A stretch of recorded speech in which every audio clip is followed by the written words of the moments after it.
Hi, my name is Brenda Perry, and I'm going to talk about the lasting effects, protective factors, and treatment of early parental death.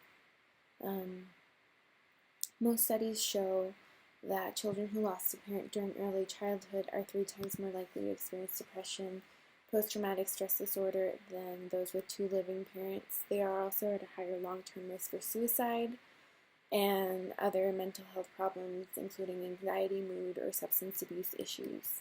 Studies also show that the surviving caregivers are also at a great risk for developing depression, anxiety, PTSD, suicidal behavior, and complicated grief. According to many authors, when a parent dies, surviving caregivers should be monitored for depression and PTSD since their psychiatric health affects the children the most. Um, Therefore, the biggest protective factor when a parent dies for the child is the surviving caregiver's mental health. Um,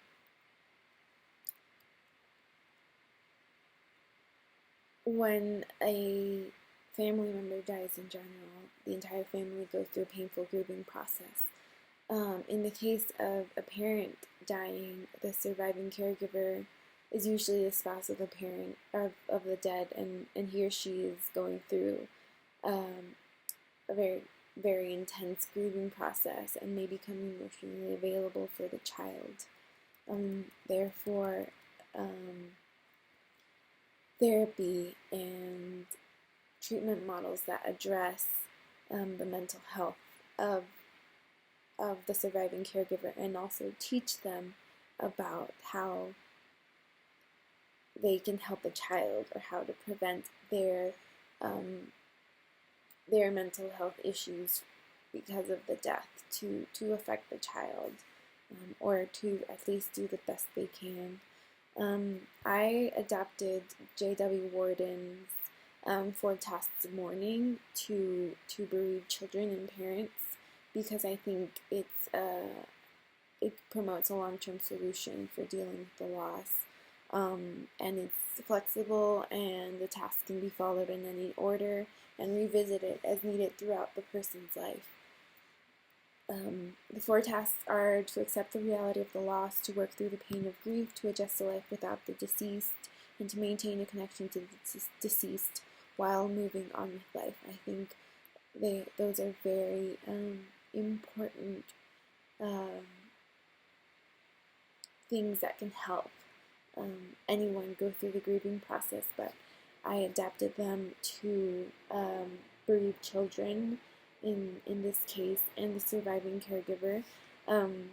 They mostly focus on the surviving caregiver's mental health and helping them go through the grieving process in a healthy way.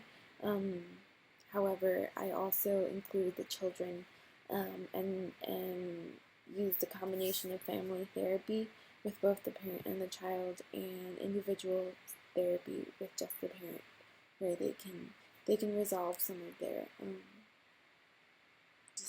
just resolve the loss and the consequences of losing their spouse and or the child the parent their child's parent or second most important or attachment figure.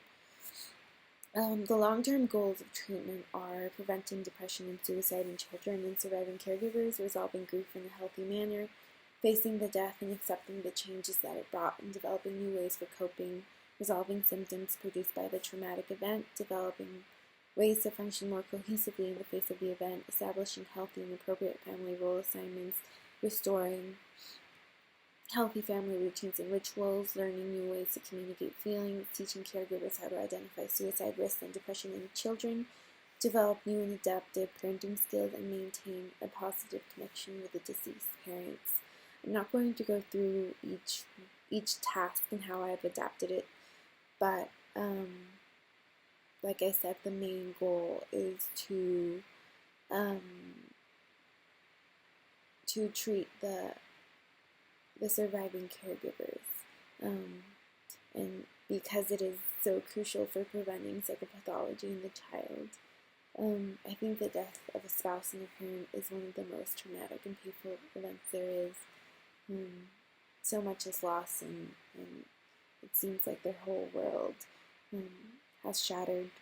I think that the adapted 4 tasks of mourning can be extremely effective in restoring hope, happiness, and a sense of safety for the entire family in the face of such a traumatic event.